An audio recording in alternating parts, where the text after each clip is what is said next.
आज हम बात करने जा रहे हैं एक ऐसे मुद्दे की जिसने न सिर्फ उत्तर प्रदेश की सियासत को हिलाकर रख दिया बल्कि देश की सबसे बड़ी अदालत सुप्रीम कोर्ट को भी हैरान कर दिया।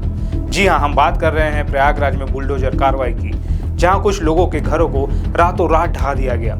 सुप्रीम कोर्ट ने इसे अंतरात्मा को झकझोरने वाला बताया और उत्तर प्रदेश सरकार को कड़ी फटकार लगाई। इस वीडियो में हम आपको बताएंगे कि आखिर पूरा मामला क्या है, सुप्रीम कोर्ट ने क्या कहा और पीड़ितों को क्या राहत मिली। तो चलिए शुरू करते हैं। नमस्कार, मैं हूं चंद्रशेखर और आप देख रहे हैं एनपी लाइव। सबसे पहले आइए समझते हैं कि ये पूरा विवाद शुरू कैसे हुआ। साल 2021 में प्रयागराज में उत्तर प्रदेश सरकार और प्रयागराज विकास प्राधिकरण ने एक बुलडोजर कार्रवाई को अंजाम दिया। इस कार्रवाई में 5 लोगों के घरों को ध्वस्त कर दिया गया। इनमें वकील जुल्फिकार हैदर, प्रोफेसर अली अहमद फातमी, 2 महिलाएं और एक अन्य व्यक्ति शामिल थे। सरकार का दावा था कि ये जमीन माफिया और गैंगस्टर अतीक अहमद से जुड़ी थी, जिसकी हत्या साल 2023 में हो चुकी है।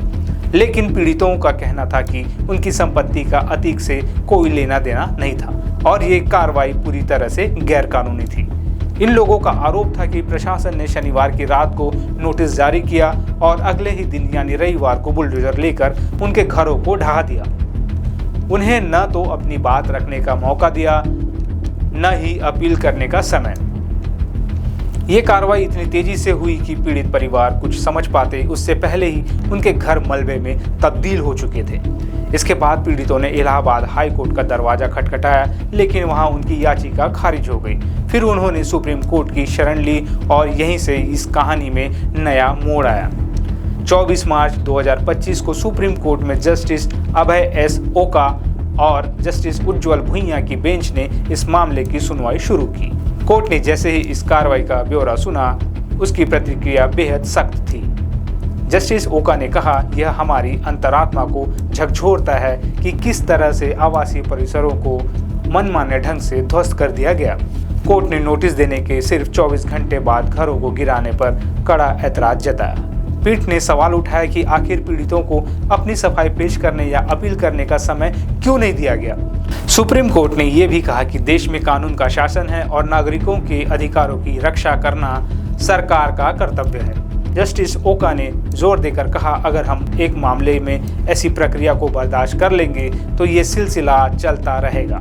कोर्ट ने उत्तर प्रदेश सरकार से पूछा कि आखिर इतनी जल्दबाजी क्यों की गई और कानूनी प्रक्रिया का पालन क्यों नहीं हुआ।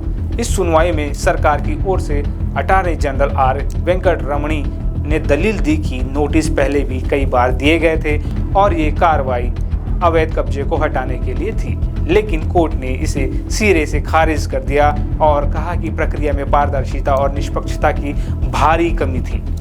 अब आते हैं इस मामले के सबसे बड़े टर्निंग पॉइंट पर। 1 अप्रैल 2025 को सुप्रीम कोर्ट ने अपना अंतिम फैसला सुनाया। इस फैसले में कोर्ट ने न सिर्फ उत्तर प्रदेश सरकार और प्रयागराज विकास प्राधिकरण को फटकार लगाई बल्कि पीड़ितों को बड़ी राहत भी दी। कोर्ट ने कहा कि ये पूरी कार्रवाई असंवैधानिक थी और इसमें कानून की उचित प्रक्रिया का पालन नहीं किया गया।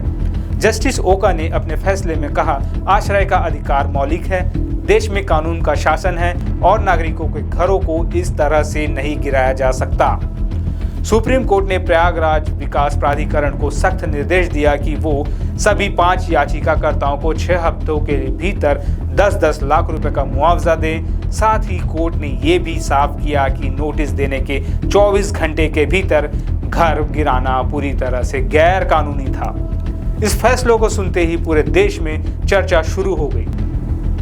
विपक्षी दलों ने इसे योगी सरकार के खिलाफ एक बड़ा झटका बताया तो कई लोगों ने इसे कानून के शासन की जीत करार दिया।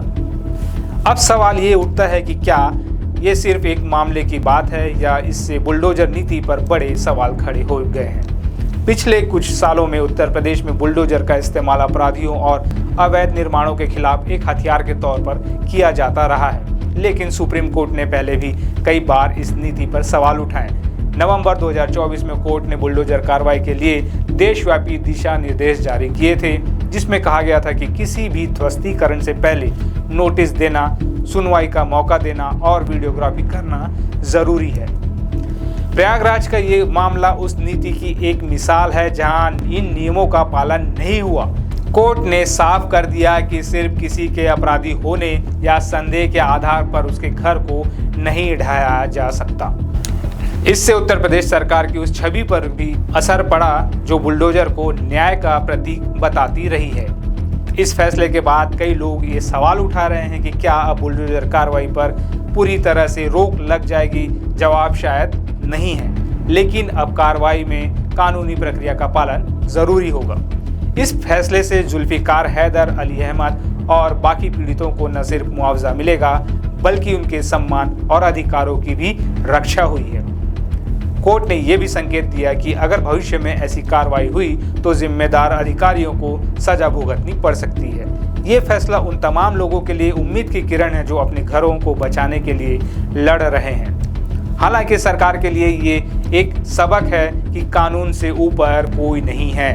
अगर प्रशासन को लगता है कि कोई निर्माण अवैध है तो उसे पहले नोटिस देना होगा, सुनवाई करनी होगी और फिर फैसला लेना होगा। बुलडोजर को हथियार की तरह इस्तेमाल करना अब इतना आसान नहीं होगा। ये थी प्रयागराज बुलडोजर कार्रवाई की पूरी कहानी और सुप्रीम कोर्ट के ऐतिहासिक फैसले की जानकारी। आपको क्या लगता है, क्या ये फैसला सही दिशा में एक कदम है या इसमें कुछ और बदलाव की जरूरत है? अपनी राय कमेंट बॉक्स में ज़रूर बताएं। अगर आपको ये वीडियो पसंद आया तो लाइक करें, चैनल को सब्सक्राइब करें और बेल आइकन दबाना ना भूलें।